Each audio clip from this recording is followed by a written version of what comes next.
Yesterday courier private limited. Domestic international cargo உங்கள் இல்லம் தேடி வந்து கொரியர் புக்கிங் டெலிவரி செய்து தரப்படும். டாக்டர் ஸ்ரீவர்மா ஆயுள் தரும் ஆயுர்வேதா அறுவை சிகிச்சை இல்லா குணம் ஆயுள் கால நிவாரணம். இன்றைய முக்கிய செய்திகள்.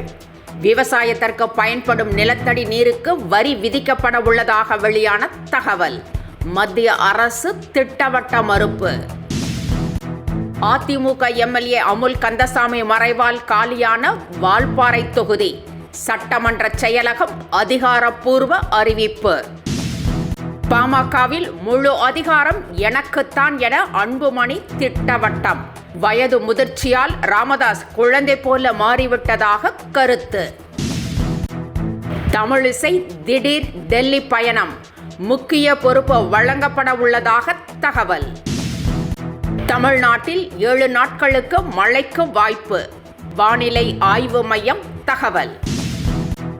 இனி விரிவான செய்திகள். பிரதமர் நரேந்திர மோடிக்கு தர்ம சக்கரவர்த்தி பட்டம் வழங்கப்பட்டது. சமண துறவி ஆச்சாரியா 10வது நித்யானந்தா ஜி மகாராஜாவின் நூற்றாண்டு விழாவில் பிரதமருக்கு தர்ம சக்கரவர்த்தி பட்டம் வழங்கப்பட்டது. அப்போது பேசிய பிரதமர், இதற்கு தான் தகுதியானவன் என கருதவில்லை என்றார். எனினும் கொடுப்பதை மறுக்கக்கூடாது என்பதால் பட்டத்தை பெற்றுக்கொண்டதாக பிரதமர் தெரிவித்தார்.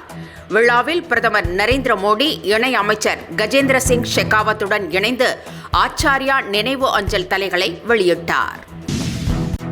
விவசாயிகள் பயன்படுத்தும் நிலத்தடி நீருக்கு மத்திய அரசு வரி விதிக்க உள்ளதாக வெளியான தகவலை மத்திய அரசு திட்டவட்டமாக மறுத்திருக்கிறது.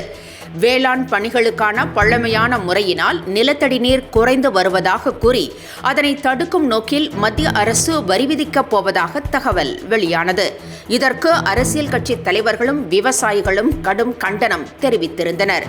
வான் மழைக்கு கூட மத்திய அரசு வரி விதிக்குமா என காங்கிரஸ் கேட்டிருந்தது. ஆனால் இந்த தகவலை மத்திய அரசு மறுத்திருக்கிறது.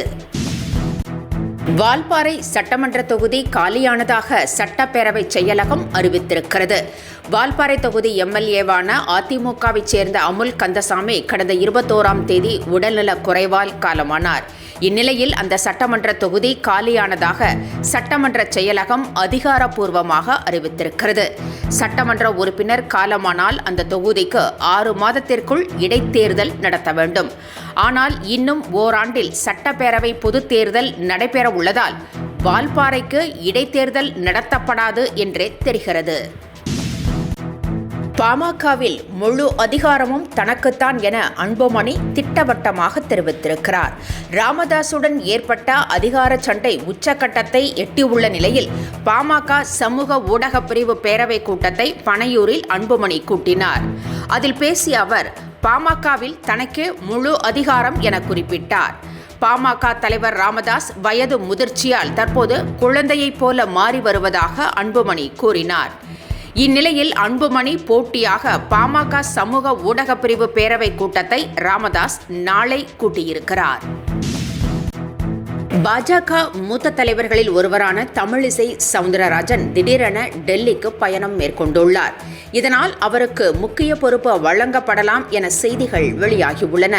தமிழக பாஜக புதிய தலைவராக நியமிக்கப்பட்டுள்ள நயினார் நாகேந்திரன் நிர்வாகிகள் பட்டியலை தயார் செய்து அண்மையில் அமித்ஷாவை சந்தித்தார். அப்பொழுது தமிழகத்திற்கு பொதுச் செயலாளர்கள் நியமிக்கப்பட உள்ளதாக தகவல்கள் வெளியாகியிருந்தன.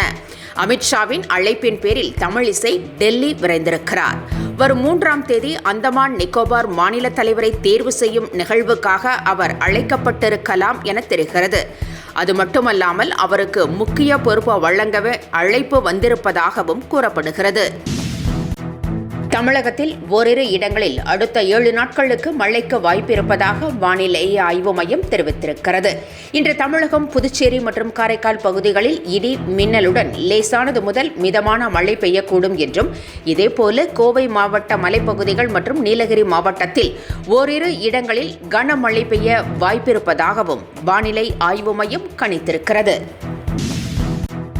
ரா எனப்படும் இந்திய உளவுத்துறை அமைப்பின் புதிய தலைவராக பாரத் ஜெயின் நியமிக்கப்பட்டுள்ளார்.